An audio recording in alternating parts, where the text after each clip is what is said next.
This episode starts off with Mine and Lutz going to the cathedral.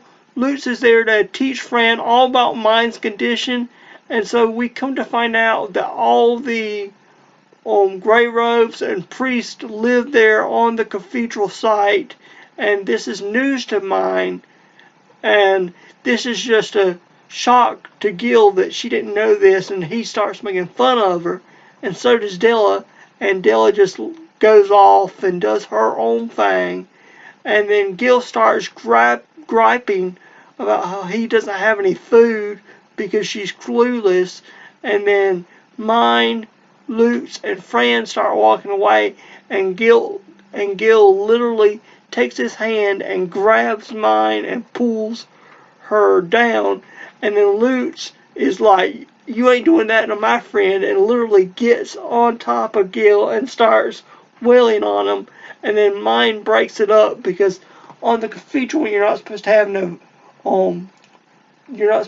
violence, and I really like this whole exchange Mine has. Like if this was downtown, aka regular society, Gil would have had it coming. So then Gil finally says to Mine, "Because of you I haven't received my alms of the gods." And Mine's like, "What is that?" And Gil is like, "Typical." And then Fran explains, alms of the gods are when masters, aka Mine, eats their food, their leftovers become the property of their retainers. And then whatever the retainers do not eat, then that goes back to the orphanage to feed all the masterless Grey Robes. And so Mine is just racked with guilt because she's been commuting back and forth, worrying about her own self and not worrying about her retainers. Literally, these guys are dependent on their masters for food, clothing, sleeping quarters. They're legitimately their slaves. And it's like I said last episode, Fran hasn't moved out of the head priest quarters. Della's still, in the high priest quarters because she's a little spy. Gil's the only one that doesn't have a place to stay, doesn't have proper clothing, doesn't have food. So Mine just feels really horrible if she's basically thrown this kid to the wolves without realizing it. So she promises Gil that if he works for her, if he works and just tries his best, she will pay him with money and wages and compensate him. And this is just a mind blow to Gil. It's really funny because the whole thing about compensation and wages is not even like a societal thing in the church. It's basically taught that, once you get a master, then you are not in the orphanage anymore, and they're supposed to automatically everyone get a share. But Mine's like he who does not work does not eat. So she's already instilling values that are good, but they're necessarily counter to the church. So here we go again, a thing that is common downtown or common in regular society is not in the church, and it really, I think, will help to build Mine and Gil's relationship. Then the three of them go to the head priest office, and when he sees Mine without her blue robes, he says, "Why aren't you in your blue robes?" And she has to explain to him that she would get kidnapped if she was in her blue robes going downtown. And this just really shows you how different Mine's situation is from all the rest of the nobles and other blue robes. Is he literally says kidnap like that never occurred to him because nobles ride in carriages. So it just really shows you the world of difference of thinking. And so he says, "Okay, go ahead and change into your robes." So she takes her robes and over her clothes she puts them on in front of everybody, and their mouths just drop, all those who are from the church. And he's like, "Why in the world did you put those on? That's immodest and immoral, and it's wrong."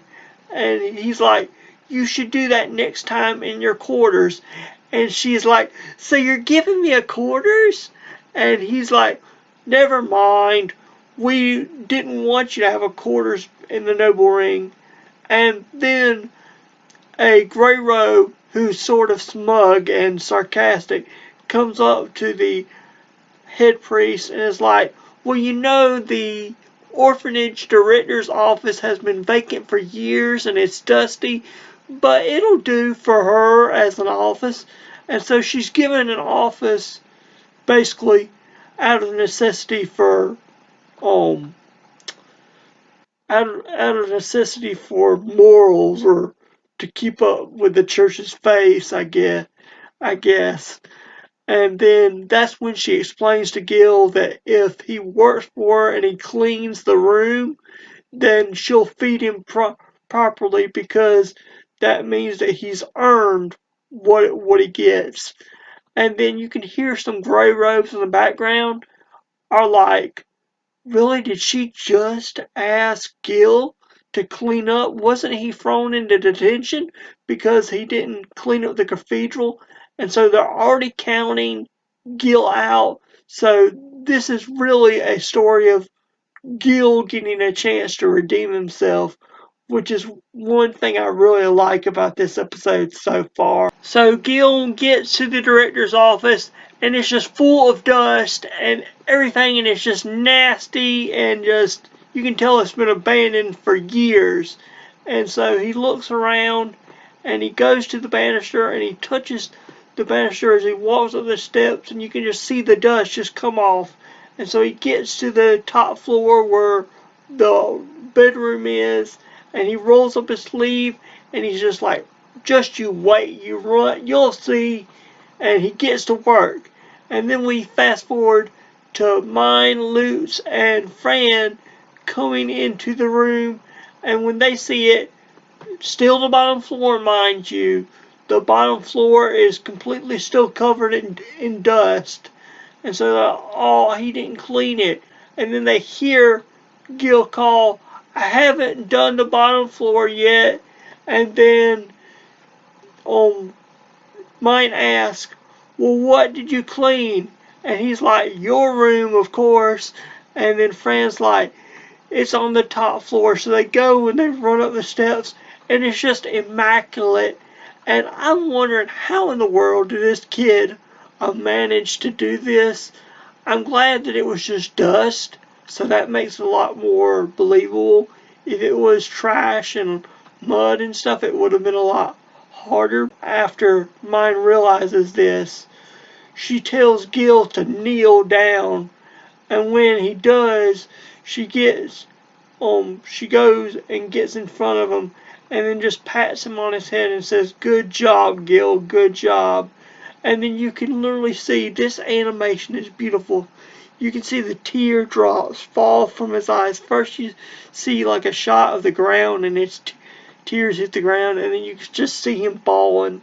And Mine's thanks to herself, all Gil really needed was just a thanks and praise, because he was literally the troubled kid. I'm guessing he was always pushed around, and in the orphanage you had to fight for what little food you got, as he said. And so I guess that really hardened him. We also find out that Mine's new quarters comes equipped with a kitchen which has an oven, so Bento's dream of owning his own bakery can come true. Next, we get a very heartfelt scene between the four as they all go to downtown to buy some local cuisine and eat it. And so they're sitting at a bench in a market, and then Fran and Gil recite this sort of prayer that Mine's going to have to learn. And so they begin talking, and Fran and Gil won't eat. And Mine's like, well, why aren't you eating? And Gil and Fran are like, we're not supposed to eat until our master's done finished, and we're only supposed to eat your leftovers, not our own meal ourselves. Which just shows you how subservient the gray robes are. And so Mine says, well, it's an order for you to eat it while it's still hot. And Gil just goes and starts eating with his hands, and it's just digging in like a rabid animal. But you know, I kid, he's just like a kid, you know. And Fran, so well reserved and so well mannered, is like, do we eat this pastry thing with our hands? And mine's like, yep, you do. And so he takes a bite out of it and he says, this is delicious. And then Gil's like, this is the best. And mine's like, well, you can eat your fill today. And Gil's like, Yahoo! And then he gets up and he starts praying. And, the townspeople are like, they're just shocked to see someone praying in the middle of the street because, again, people do not like the church or the main religion of this world because it's so corrupt, apparently. And mine and Lou's trying to tell Gil that, this is not a downtown thing. People look at you crazy. And then we get one of the most touching moments between Gil and Lutz and mine, where he apologizes for calling mine clueless. That downtown, he's the clueless one, not mine. And then Lutz, he shows himself to be a true man, and he's like, hey, you keep mine from doing silly things in the church's eyes, and I'll keep you from making a fool of yourself here in downtown. We're all together in this. And so we can see a sort of friendship between all four of them, especially Lutz, mine, and Gil, I would say, because they're all around the same age.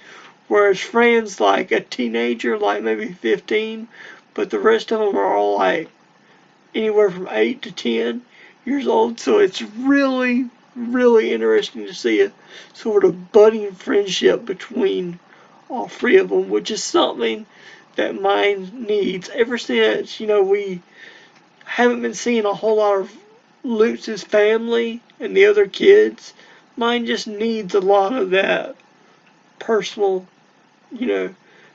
around people her own age sort of thing. Then we get an entertaining scene between mine and Vento where they go to Bento's shop, and then Bento literally picks her up and hoists her in the air and is like, mine, you did it, you got an oven, yay! Thank you, mine! And then mine just totally bursts his bubble when she says, yeah, we can sell the bakery, and then whatever we have left over in stock we can give to the church and the orphans as alms of the God. And he's like, what? Alms of the gods? And she's like, yeah, the stuff that, goes to the orphans. And it's like, he's not totally against the idea, but in the bottom of his heart, he's like, man, we could have sold that extra product, but I guess since I'm borrowing their oven, I might as well not protest. And he mentions that now we can put on that Italian restaurant thing that she's always going on about, because she wants Italian bread, she wants pizza, she wants soups and salads and all that stuff. So you can see her mind and creativity going off the wall. And so they get to her oven and she meets the chefs that Mendo hired. And there's this really funny scene where the chef is literally reading the wooden tablet with all the steps. And he's like, he's just shocked as he's reading. He says, wait, once we're done cooking the vegetables, we take the vegetable water and we put it back into the soup instead of throwing it away. And she just smiles like, yep, that's right. So it just shows that her previous knowledge from the past worlds, these simple cooking techniques that we take for granted, that we've learned over the centuries, are just uncommon to a medieval society. Then we get a hilarious scene with the chefs bringing in the pizza, and mine in her little chibi monologue, she's like, it's pizza, it's pizza, it's pizza! And you can see her riding around in a little pizza mobile. It's just so precious and so cute. And so mine basically takes a fork and cuts up a piece of the pizza and puts it in her mouth, and she's like, oh, so good. I thought I'd never get to taste pizza again. Luckily, I had some homemade yeast. good job, past me. So this means that, she's thinking of this stuff way ahead, even before us, the audience, knows about it. So it's just perfect. And then Bento eats a piece, and then he's like, wow, this is just good. And then she gives a portion to Fran and a portion to Gil. Then the episode pans over to the high priest office, and he pounds his fist on the table, and he is real mad at Della, saying, Della, why didn't you tell me that little runt, that little devil, has the orphanage director's office? And Della's like, what? She does? And he's like, you didn't even know that much, little girl? And he takes her and he throws her out of his office, and now she's officially cut off, and she is just standing there outside his office, and she starts to cry and is like, this is all her fault, talking about mine. And so it just really shows how, for one, I don't agree with her spying on mine, but she wasn't even doing that job. She was just too concerned with the head priest. But again, I just want to humanize her a little bit. The reason she's doing this is because, just like Gil, she's afraid of going back to the orphanage, and we'll see that later in the episode, because that means she won't have enough food to survive. And the way she could do that is by getting into the high priest good graces. That's the way that a girl like her could survive in this messed up class system that's presented in this anime. So I really do feel for it. Then Dell comes bursting on the scene, screaming at Mine, telling her that it's her fault that she got kicked out of the high priest office, saying that if she hadn't gotten this office, then the high priest would have been fine with her. Mine asks Dilla, does that mean the high priest cut you off? And Dilla starts crying, and Mine starts feeling sorry for her, and is about to say yay or nay whether she will actually let her go or not. And Gil says, cut the crocodile tears, and it's revealed that Dilla was faking her sadness, that she was trying to play Mine.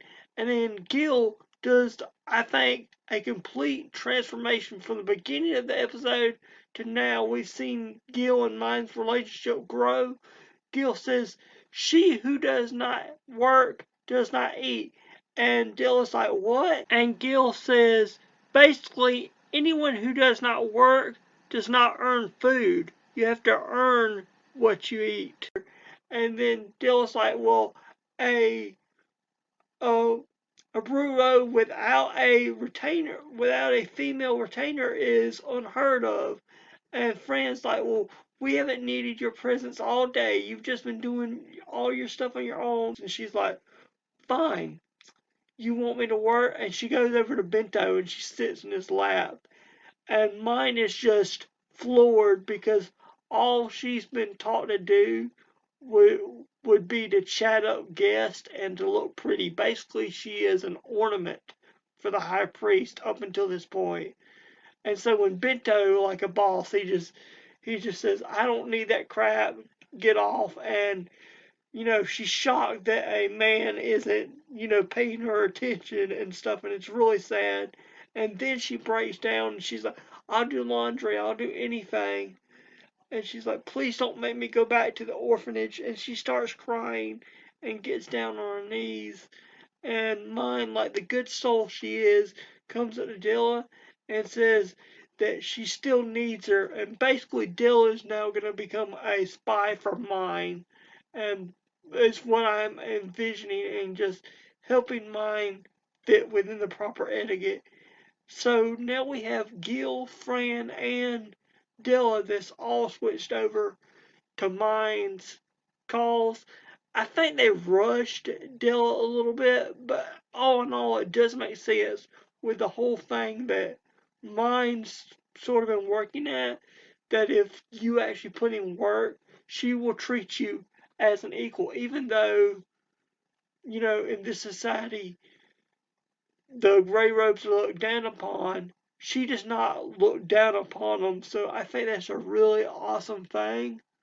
Um, One thing I just like to see is I hope that Dilla and Mine's relationship just blossoms. We see at the end of the episode, my Mine getting ready, I guess, for the next day, and Dilla is basically um sort of like fun poking at her, like not mean spirited or anything, but she's like, so you put your robes on in front of everybody? How immodest, how are you ever gonna get a man or something? And it's just, so she still has that sort of mentality, but you'll see as the series goes on, I hope that she'll start realizing that, you know, it's good to find love or anything, but she doesn't have to be dependent on, just someone who likes her for her looks to survive. That she actually has worth as a human being rather than an ornament.